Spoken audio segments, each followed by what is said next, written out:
Hello नमस्कार जय हिंद साथियों। मैं राजेश कुमार आप सभी का स्वागत करता हूं अपने यूट्यूब चैनल पे।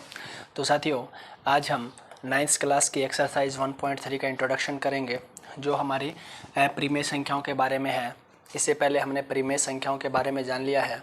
तो दोस्तों आज देखते हैं कि अपरिमेय संख्याएं किन को बोलते हैं। वे संख्याएं जिन्हें p बाई क्यू रूप में नहीं लिखा जा सकता है, जहाँ p और क्यू कोई दो पूर्णांक हैं। दोस्तों हम p बाई क्यू फॉर्म में जो अपरिमेय संख्याएं हैं उन्हें नहीं लिख सकते हैं।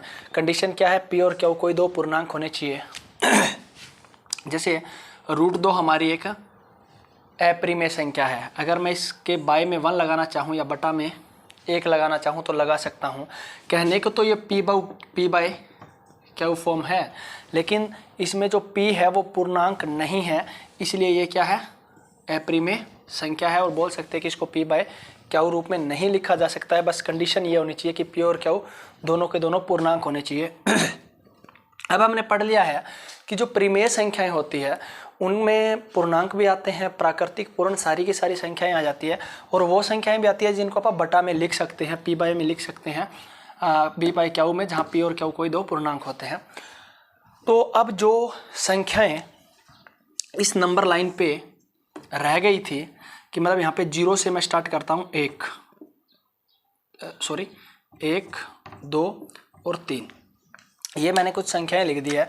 तो इनके बीच में बहुत सारी संख्याएं, एक और मतलब 0 और 1 के बीच में इतनी संख्याएं हैं कि अपरिमित रूप से बोल सकते हैं अनेक संख्याएं होती है।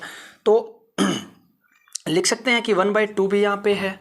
तो क्या ये 1/2 तो परिमेय संख्या है, लेकिन ऐसी और भी संख्याएं बची है जो परिमेय नहीं है, उनको क्या बोलेंगे? उनका जो मैंने कलेक्शन किया और एक थैले में डाल दिया और कहा कि भाई ये अपरिमेय संख्याएं हैं।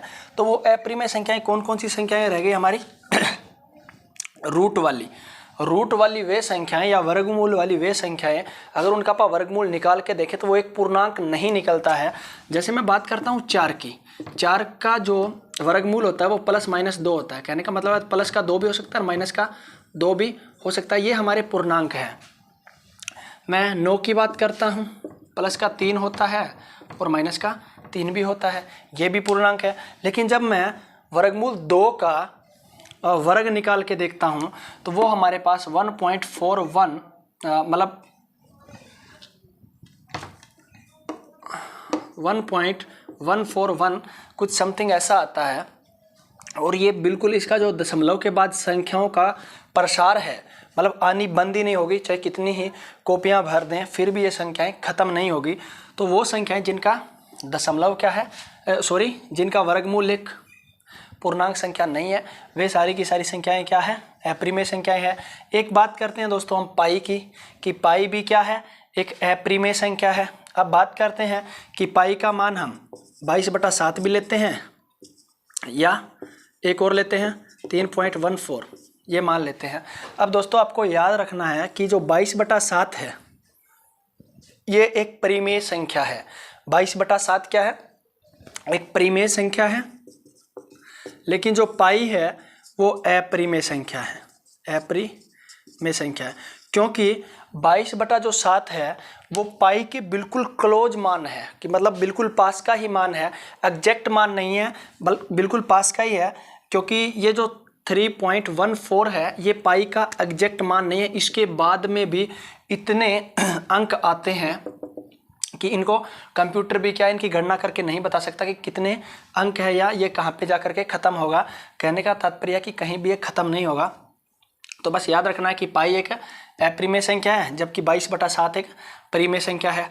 तीसरे टाइप की संख्या इसमें वो आती है कि देखो 1 के बाद में 0.10, फिर 2 बार 1 आ रहा है फिर 0, फिर 3 बार 1 आ रहा है फिर 0, 4 बार 1 आ रहा है, ऐसे ये बढ़ते ही जाएंगे। आगे करेंगे तो 6 बार 1 आएगा और 0, ऐसे चलता जाएगा कि इनका भी कहीं भी एंड नहीं होगा। तो इस प्रकार की सारी संख्याएं हैं, उनको हम अपरिमेय संख्याएं बोलते हैं। और दोस्तों अब बात करते हैं वास्तविक संख्याओं की। वास्तविक संख्याएं, अब वास्तविक संख्याएं किनको बोलेंगे? हमारे पास जो संख्या रेखा होती है उस पर जितनी भी संख्याएं हैं, जितनी भी, अगर मैं उन सारियों को एक थैले में डाल दूं और उस संख्या रेखा पर एक भी संख्या ना बचे, तो मैं उस थैले में बोल सकता हूं कि सारी की सारी संख्याएं वास्तविक संख्याएं हैं। जो वास्तविक संख्याएं होती है वो परिमेय संख्याएं प्लस में अपरिमेय संख्याएं होती है। कि जितनी भी परिमेय संख्याएं हैं, अब हमारे पास क्या है, ये थैला है परिमेय संख्याओं का और ये थैला है अपरिमेय का और ये हमारा परिमेय का है। तो अगर मैं इन दोनों थैलों को एक बड़े थैले में डाल दूं, इस थैले में जितनी संख्याएं इसमें, इस थैले में, इस थैले वाली भी इसमें डाल दूं, तो मैं बोलूँगा कि अब इसमें वास्तविक संख्याएं हैं। ऐसे नहीं कहूँगा कि परिमेय संख्याएं हैं, अपरिमेय संख्याएं। अब बोलूँगा कि इस थैले में क्या है, वास्तविक संख्याएं हैं या वास्तविक संख्याओं का ये थैला है। तो परिमेय संख्याएं प्लस में अपरिमेय संख्याएं टोटल मिलके क्या बनाती है, वास्तविक संख्याएं बनाती है। अब एक बात थोड़ी सी ज़्यादा नोट करने वाली ये है कि ये हमारी कोई संख्या रेखा है। जैसे हम बात करते हैं 0 1 2 3 4, तो क्या, जैसे इसको मान लेते हैं कि ये हमारे पास 1.10 है, फिर 2.10, 3.10, ऐसे करके मैंने इनको 10 में डिवाइड कर दिया। इतनी संख्याएं हैं इनके बीच में कि इन्हें गिनना इम्पॉसिबल है। तो मैं एक बात बोलूँगा कि संख्या रेखा पर कोई भी बिंदु है, संख्या रेखा पर कोई भी बिंदु है, वो एक वास्तविक संख्या को निरूपित करता है। क्या, जैसे बात करते हैं, थोड़ा लिख लेते हैं पहले, ये नोट करके लिखना है, थोड़ा विशेष है कि संख्या रेखा का प्रत्येक बिंदु एक अद्वितीय वास्तविक संख्या को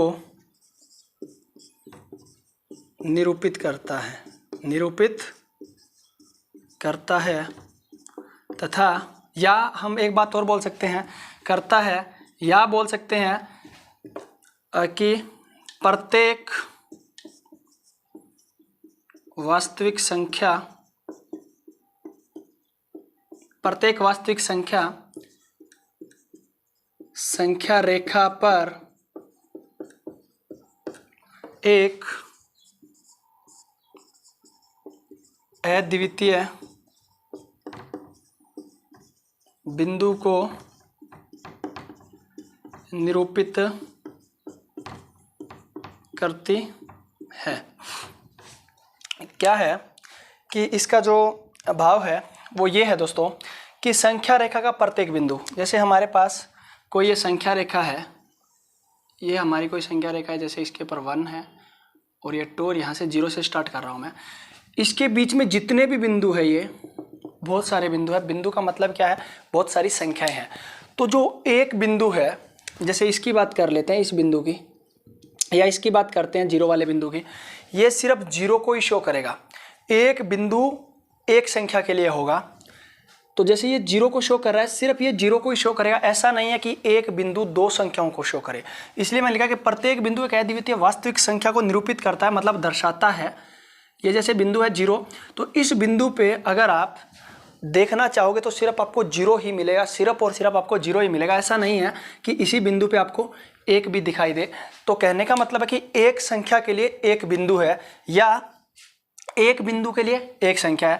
जैसे ये 1 है, इस 1 को सिर्फ इस संख्या रेखा पर एक ही बिंदु मिलेगा। ऐसा नहीं है कि ये 1 यहाँ भी है और इसके लिए एक बिंदु यहाँ भी है। नहीं, एक संख्या के लिए एक बिंदु या एक बिंदु के लिए एक ही संख्या होती है। और जो वास्तविक, जो हमारी वास्तविक संख्याएं हैं, इनकी वजह से ये जो संख्या रेखा को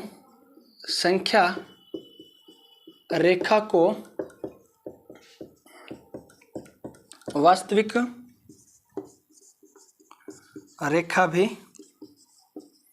कहते हैं। इसी वजह से दोस्तों, क्योंकि इसके ऊपर सारे के सारे जो वास्तविक संख्याएं हैं उनके लिए एक एक बिंदु है, या एक बिंदु के लिए एक संख्या है। इसी कारण जो हमारी संख्या रेखा होती है उसको वास्तविक रेखा भी कहते हैं। तो दोस्तों हमने थोड़ा अपरिमेय संख्याओं के बारे में पढ़ लिया है और वास्तविक संख्याओं के बारे में भी। अब जो अपरिमेय संख्याएं हैं उनको एक संख्या रेखा पर कैसे निरूपित करते हैं ये हम अभी करेंगे।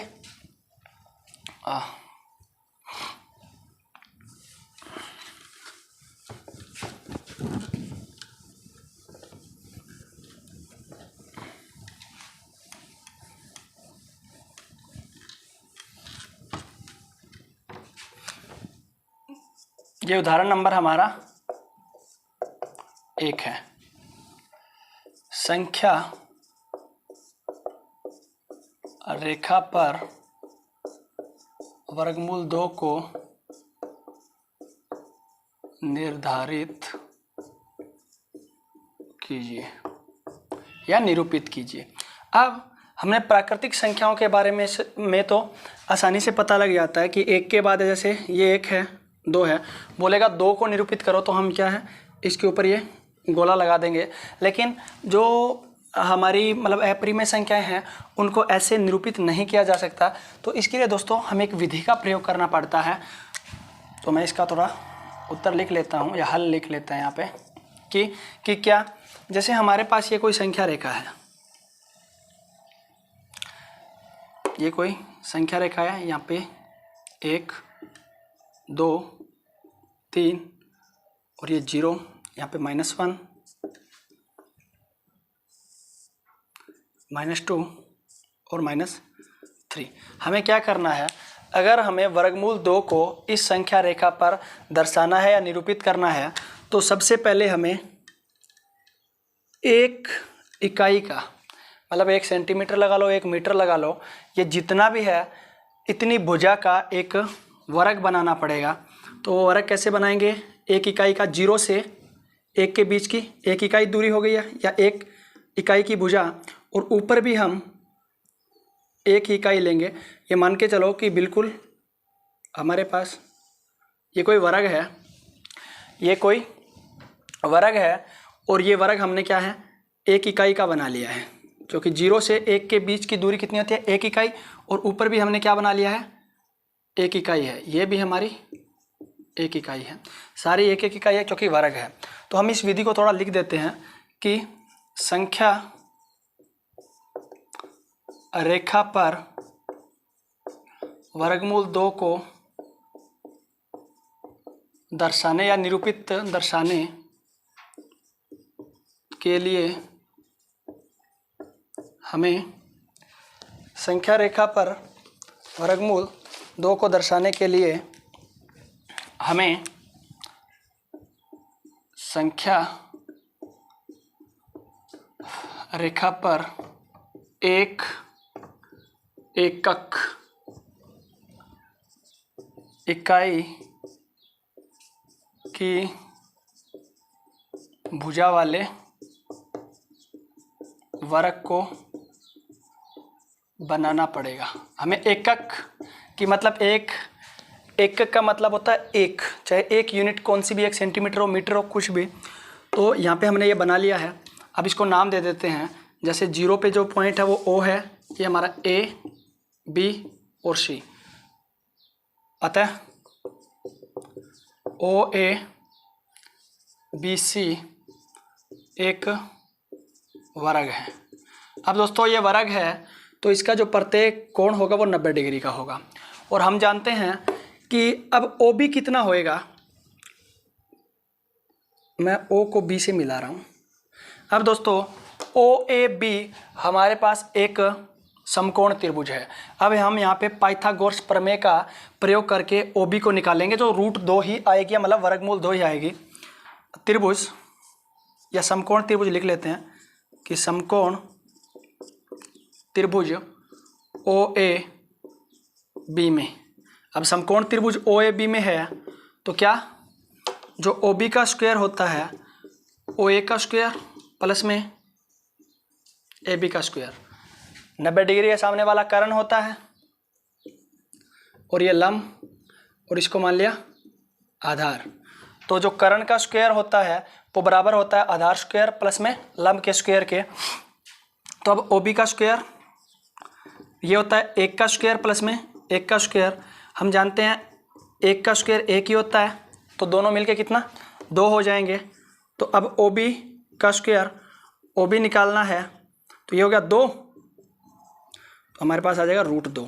तो OB कितना आ गया √2 आ गया दोस्तों। ये कितना आ गया √2, OB √2 आ गया। अब हम क्या काम करेंगे, OB निकाल लिया √2। अब मैं क्या करूँगा, जैसे हम कॉपी पेंसिल से करेंगे, तो प्रकार को लेना है यहाँ से। जैसे ये प्रकार का एक वो एंड है और ये पेंसिल है, हमारे प्रकार को इतना खोलना है, OB इतना खोलना है ऐसे, और एक चाप लगा देनी है दोस्तों ऐसे करके। और हम ये बात जानते हैं कि जो वर्गमूल 2 की वैल्यू होती है वो 1 और 2 के बीच में कहीं स्थित होती है। अब मैं ये इसलिए बता रहा हूँ क्योंकि जैसे हमारे पास ये कोई 2 मीटर है, अगर मैं प्रकार की सहायता से ऐसे एक वृत्त बना लेता हूँ, जैसे कोई वृत्त बना लिया मैंने, तो वृत्त की जो त्रिज्या होती है वो तो बराबर ही है, यही 2 मीटर, ये भी 2 मीटर, ये भी 2 मीटर, ये भी 2 मीटर, सारी 2 मीटर। तो मैंने क्या किया, एक वृत्त की चाप खींच दी है। चाप का मतलब क्या है, अगर OB 2 मीटर है तो हमारी ये जो पॉइंट होगा, ये पॉइंट P मान लो आप, OP भी कितना होगा √2 होगा या वर्गमूल 2 होगा। OP भी हमारा कितना वर्गमूल 2। तो अब ये हमारा संख्या रेखा पर इस प्रकार निरूपित हो गया। अतः OB बराबर OP, OB बराबर OP हो गया, जो कितना है √2। अतः बिंदु P वर्गमूल 2 को निरूपित करता है। ये हमारा किसको निरूपित कर रहा है, वर्गमूल 2 को निरूपित कर रहा है। दोस्तों क्या किया मैंने, सबसे पहले मुझे पाइथागोरस प्रमेय लगानी पड़ेगी। क्यों लगानी पड़ेगी, क्योंकि मेरे को वर्गमूल 2 निकालना है। फिर मैंने वर्गमूल 2 निकाला, OB को त्रिज्या लिया मैंने, OB को त्रिज्या मान के ऐसे प्रकार को घुमा दिया और एक चाप लगा दी है। ये देखो चाप, ये इस संख्या रेखा को जिस बिंदु पे काटेगी वो बिंदु वर्गमूल 2 को निरूपित करेगा। तो ये हमने अभी कर लिया है। ये उदाहरण नंबर 2, संख्या रेखा पर वर्गमूल 3 को निर्धारित कीजिए। अभी हमने वर्गमूल 2 को संख्या रेखा पर निर्धारित करना सीख लिया है। तो उसमें क्या किया था दोस्तों हमने, कि ये जो हमारी संख्या रेखा है, ये हमारी संख्या रेखा है, इसमें 0 1, थोड़ा बड़ा बना लेते हैं, 1 2, इस पे यहाँ पे -1 है या -2 है, और ये 3। अब हमें क्या करना है कि यहाँ पे हमने वर्गमूल 2 को दर्शाने के लिए क्या किया था, एक इकाई की भुजा वाला वर्ग बनाया था। जैसे ये हमने वर्ग बना लिया है, और ये जो हमारे पास इसका विकर्ण आया था, ये वर्गमूल 2 था, इसको A B और C। तो मैंने क्या किया था, OB निकाल लिया था, एक इकाई। अब ये कितना आया था, वर्गमूल 2। अब हमें वर्गमूल 3 को अगर निर्धारित करना है तो OB पर क्या है, भुजा OB के शीर्ष O से एक लंब डालना है दोस्तों।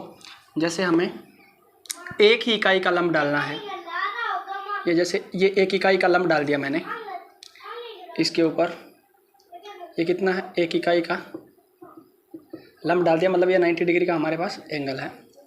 क्या करना है, जैसे वर्गमूल 2 को हमने दर्शाया था, तो ये वर्गमूल 2 है, OB वर्गमूल 2 थी। अब इस OB के शीर्ष B से एक ही इकाई का, मतलब एक यूनिट का लंब डालना है। ये हमने लंब डाल दिया है। अब दोस्तों क्या करना है, ये पॉइंट आप लगा लो, कोई M है। अब ये इसको मिला देंगे, किसको, O और M को। थोड़ा सही से नहीं मिल रहा है ये, हाँ, ये क्या हो गया, OM को हमने मिला दिया।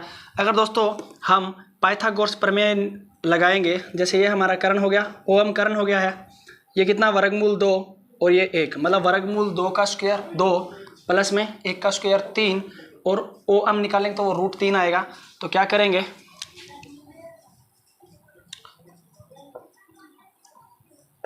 जैसे हमने दर्शाया था तो मैं सीधा ही लिख रहा हूँ कि OB पर एक इकाई का लंब कौन सा, BM डालेंगे,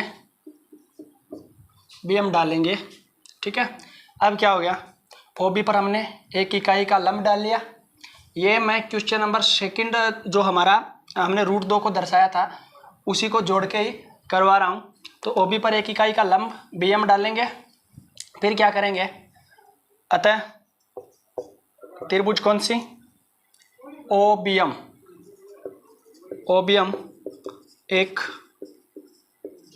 समकोण त्रिभुज है जिसमें कितना, जो OB है हमारा वो √2 है और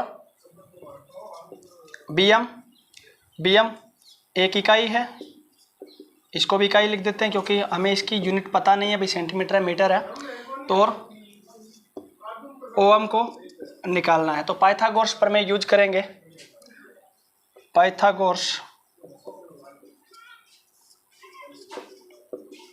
प्रमेय दोबारा।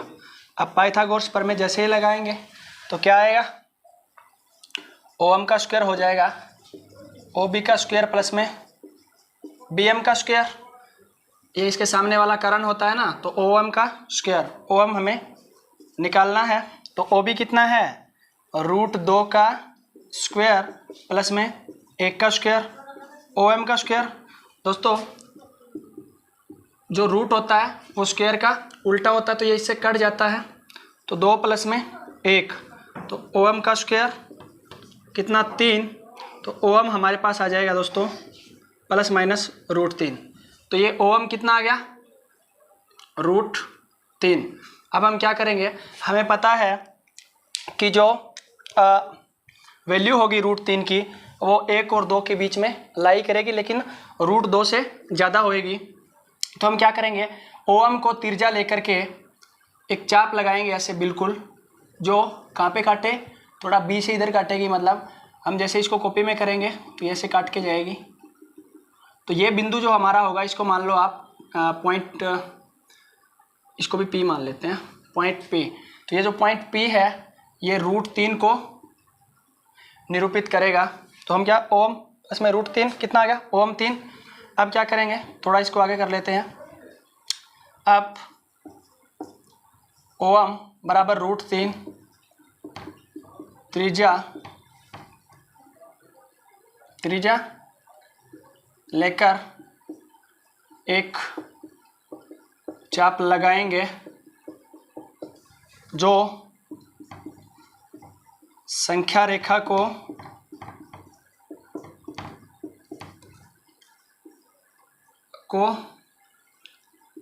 बिंदु